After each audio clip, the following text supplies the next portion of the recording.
I texted Greg Doucette. I have not seen this video. He has a video he wants to show you. Oh, yeah, that's it. I don't know what it is. Greg, I know that you're watching this, and I'm very much looking forward to your reaction. How does it feel to no longer be the world's worst fitness influencer and to have that title rendered over to Clvicular?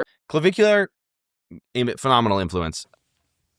This is why I tell you, when in doubt, to listen to Coach Greg or to Jesus, but not to Togi.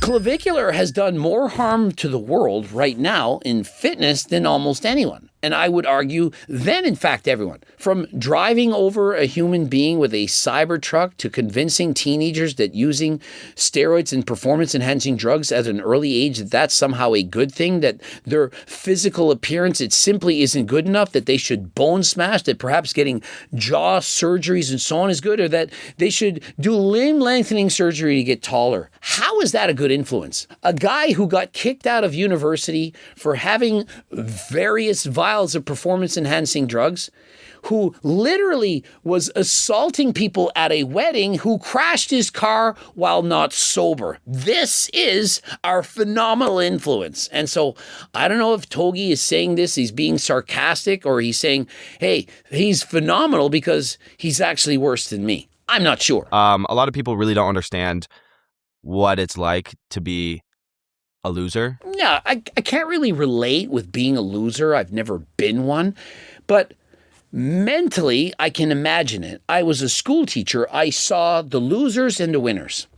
I saw how people were treated. I saw people being bullied. I saw people doing the bullying, and I tried to make everyone better. When I listened to Togi and I listened to Clvicular, and they try to convince the world that they were once losers, that they somehow ascended. Are they for real right now? Both of these men are over 6'2". They won the genetic lottery with their height. I'm a 5'6" manlet.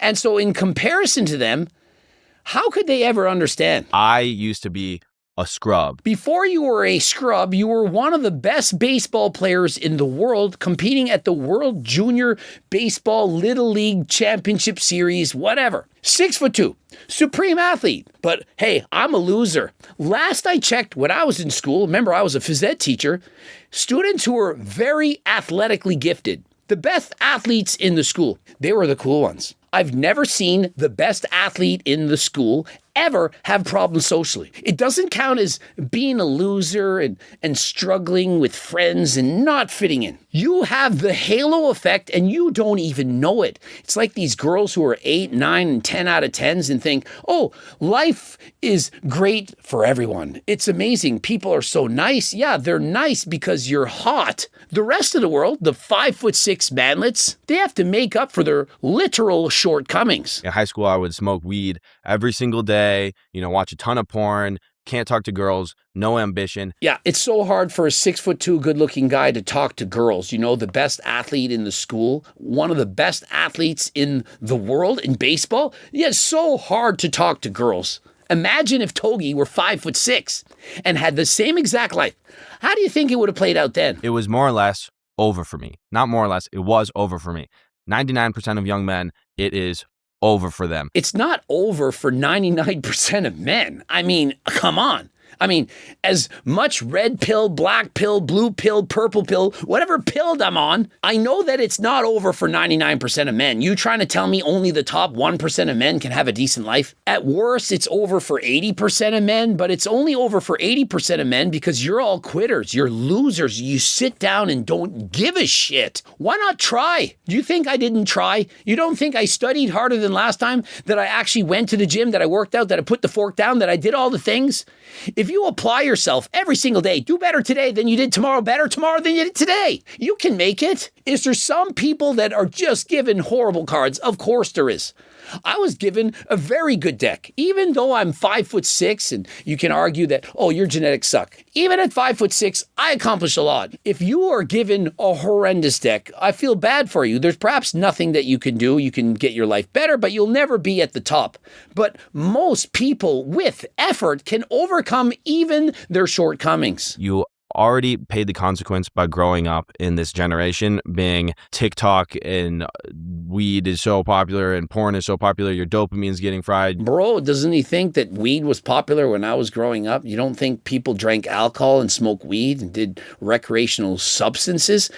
This is not new. I didn't have the same temptation to use performance-enhancing drugs as a teenager in my 20s as people of today. But in general, no matter what generation you're from, there were temptations, and you had to then say no. What Clav did, he's giga autistic, insecure kid. He goes, if I just look better than everybody, maybe I'll be more confident. Let's talk about Clav. Also, 6'2" plus, not ugly, smart. Is he perhaps autistic? Aren't we all? There's literally people out there that think Coach Greg is autistic. Oh, you're autistic.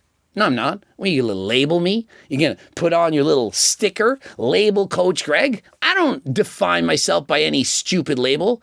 I'm myself. Do you really think that Clavicular, because of his bone smashing, the testosterone, the trend, the math, whatever, that somehow got him to look the way he does right now? That he had no chance with women, but that because he ascended with all of his methods, that is why he is who he is today. Clav could have done nothing, no bone smashing, and just listened to and watched Coach Greg. Went to the gym, worked out, full body workouts, did some cardio, put the fork down, ate healthy, and studied, went to school. And today, he would be just as attractive or more than he is right now, and he would have no problems with women. It took microdosing Tren and smashing his face with a hammer and doing all these absurd things to becoming a confident young male. Anyone that thinks that Clavicular is confident is a moron. He literally admits to the concoction of drugs that he's taken in order to go through those podcasts, to do those videos, to talk to women. If you followed Clavicular as much as I have, which Togi most certainly has not, you would see what he's been taking, what he's been abusing for years. He's not confident. He's faking it through the dulling of emotions and senses from taking drugs. That is what's going on. That would be like saying, oh my God, that person at the bar was so confident all night. Bro was drunk. He kept drinking. That's not confidence. And so what does Clavicular do? He teaches men to lean into their insecurities, to make them really feel that they are not good enough. And because of that, they don't feel good, they don't go out, and they resort to doing all the crazy, ridiculous things, the bone smashing and so on, and thinking that somehow will make them feel better. It will not. And unfortunately, that's the message that a lot of young men need to hear, that you need to take very unhealthy, extreme measures to become the man that you need to be. This is horrible advice. This is stupid. This is not what you should be doing. What I'm going to tell you is if you listen to this advice, when you're older, not at 40 perhaps, but when you're 50, you're going to regret doing what you've done. Togi says never apologize. He has no regrets.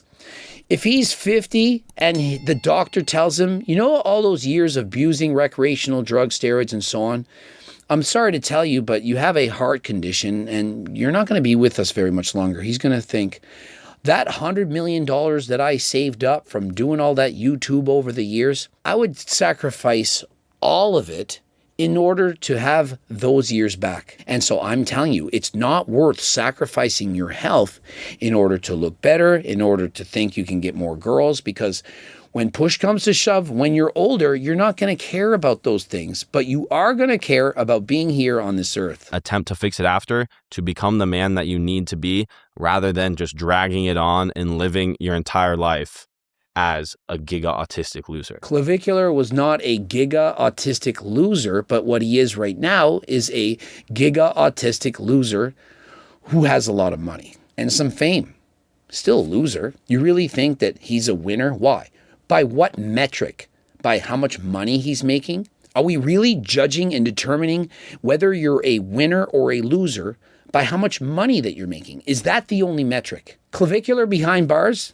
He's not going to be the winner. Whoever his cellmate who's taking advantage of him, that is going to be the winner. Ding, ding, ding, ding. And so don't make it look like just because these men are successful financially that they're somehow winners. The true champions, the true winners are those who are, let's boil it down to this, those who are happy, genuinely happy. I believe I'm happier than 99.999% of men.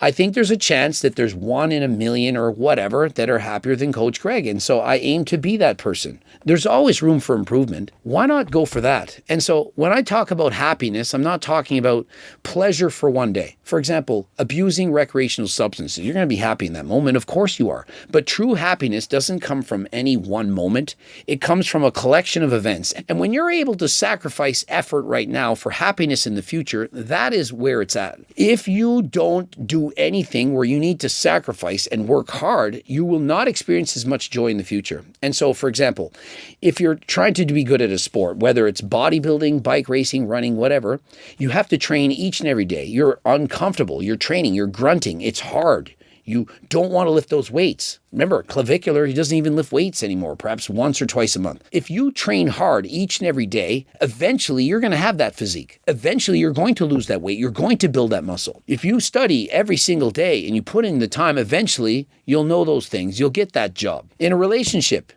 if you communicate, you put your effort, eventually the relationship will get better. It's not about sitting on the couch and playing video games, gambling, getting the dopamine from the gambling right now, but getting dopamine from your sacrifices and efforts right now. That is what it's all about. And so these people, they don't understand this. Togi, he's 23 or so. Clvicular, what is he, 19? Maybe he's 20. They don't have the life experience. I've been training harder than last time since I was 10. I'm 50. I've done all of these things. I put in the work. I put in the effort. And I'm telling you that you have to work hard for a long period of time in order to truly experience happiness, joy, and so on. And so don't make the mistake of thinking you can just sit down and watch corn, talk to cam girls, sit in the cuck chair, or do any of these things and think that that is making you happy. It's temporary, empty pleasure that will not sustain you for life. What are modern men lacking in today's environment? Coach Greg. They're lacking Coach Greg. You need to watch Coach Greg and think to yourself, what would Coach Greg do? A useful thought I had was like I told Graham, I was like, hey, you should ask Greg Doucette for a question for Togi. We're like, okay, that would be interesting for the podcast. Unfortunately, not everyone has Coach Greg available at their fingertips to ask questions. Now, if you hire Coach Greg, and we can click the link in the description, I have clients and they can in fact text me. They can call me on the phone. I'm at the airport. I'm talking on the phone. It's my client. I get on the phone. Guys, I help whenever that I can. If you don't have Coach Greg's phone number, all you have to do is this. It's simple. What would Greg do? No matter what decision you're thinking of, what would Greg do? And this is the cool thing about being intentional with your work and your ideas. I literally only need 2 good ideas a month. And so for Togi, he needs 2 good ideas a month. That's for his 2 videos. For myself, 50. And so I'm 25xing for Togi, you gamblers. I 25x'd your thought processes. And so how is it working for me? Remember, I'm 50 and I'm a 5'6" manlet. And if you're watching this video right now, you're watching this video right now. And so clearly it's working. And so if you're watching this, you have to agree. And so when you go to make your decision on what you should buy at HLT Supplements, ask yourself, what would Greg do? Most certainly, Coach Greg would be picking up Turk Builder Max, GO2 Max, and a host of other supplements. He would be getting the protein bars. He would be going to Algorex. And guys, I'm going to show that I do in fact care about you. I know that you're unemployed. You're watching this on a weekday. And so you can use code UNEMPLOYED rather than Coach Greg for 20% off. And so head over to my website, code UNEMPLOYED for 20% off. Subscribe, click the bell button, comment to boost the algorithm. Please like this video if you liked it. Don't forget to watch one of those 2 bloops. For the coaching, or if you want to be employed by Coach Greg, or perhaps if you want to be an ambassador, you can click the link. If you want to carry the supplements and all the things that we sell in your stores and or gyms, there's links for that as well. And until next time, I am out.